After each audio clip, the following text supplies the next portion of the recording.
David Simmons from Changing Lives.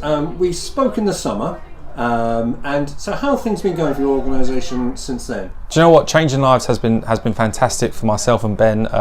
We've grown, we've got even bigger, we've got more children involved in our project, in our scheme. We've got more organisations on board, and we've continued to get the funding from Active Essex and the council. Yeah, because we've seen you not only in A Little Old Us, but you've been on the BBC, you've got a good profile. So, for example, now tell us where we are now and what's going on this afternoon. So, at the minute, we've been at Mark Hall now for 6 weeks. We're here 2 days a week, and we're inspiring, motivating, encouraging the young people here. So it's early prevention within the school now, and we've actually moved our project from the GPCA to Mark Hall, and we're delivering the same project, the same consequence, same resources that we had there, but it's just out here with a bigger scale, really. So the students we can hear very enthusiastically outside, are they all from Mark Hall School? No, they're all from different schools around Harlow town. Ben picks them up in a minibus and collects the children and bring them here. As I said, met in the summer. We're here now at Mark Hall in March. So have you got what you could call positive case studies? Yeah, so we had one child in particular who came to us who came to us and said that they were carrying knives and that they're influenced by their older brothers and siblings. And then we taught him the consequences of carrying a knife and what it could do. And now he says that he will never ever carry a knife. And I think these young people need to understand that the consequences of carrying a knife, and there's not enough education being done in schools. You can't run the whole criminal justice system, but I can't help notice there's a poster behind you saying, carry a knife and we'll give you some time to think about it. The stories I'm getting from court reports I publish saying, actually you're going to get a £100 fine and maybe some rehabilitation course. So that's...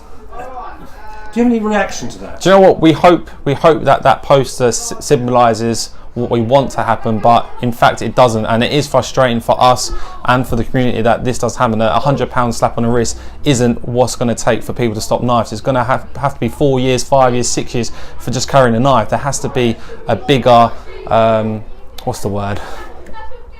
A bigger plan? Yeah, a bigger plan, it has to take a big reaction from us, from the government, to say no, carrying a knife can take a life, and we need to add more years to the sentence. Some people will go back more locally now before we try and solve politics. Are you going to get some young people who think turning up to a school to play sports or involved as you're doing first aid training is a little bit uncool? I'd really rather just hang out on the streets. Do you know what? I just brought out one of these passports to success, and it's about getting these children to talk about what they enjoy doing, and then we have a positive effect on families, schools, and on the project there's a talk between us parents, us schools, and we can keep that, and children are building their future towards a better future.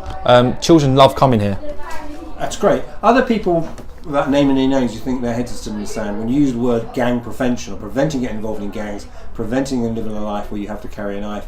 Do you feel there's some people still in this town of Harlow in position of authority who've still got their head in the exam, or maybe in a sense of denial? Yeah, absolutely. I'm so passionate about this, and I do think that if we don't do something now, then Harlow will be like London. We've got the M11, we've got Stansted close by. If we don't get in early, then we are going to have the same issues as London do right now. What's on your wish list, David? We need more support from the Essex Police. We need more resources. Obviously, we have got the funding, but we need more funding to keep this running, to target more children in the area. So I'll do that fast. So it's now March. So I'll come back in the summer. Are you going to be doing more outdoor stuff, or what's the plan for the next 6 months? Absolutely, we're going to hold more events. We're planning on a first year anniversary for Changing Lives, to get these children that are very talented performing in front of large crowds and showing what talent we have in the area. Because also there's an organisation called Discover Harlow.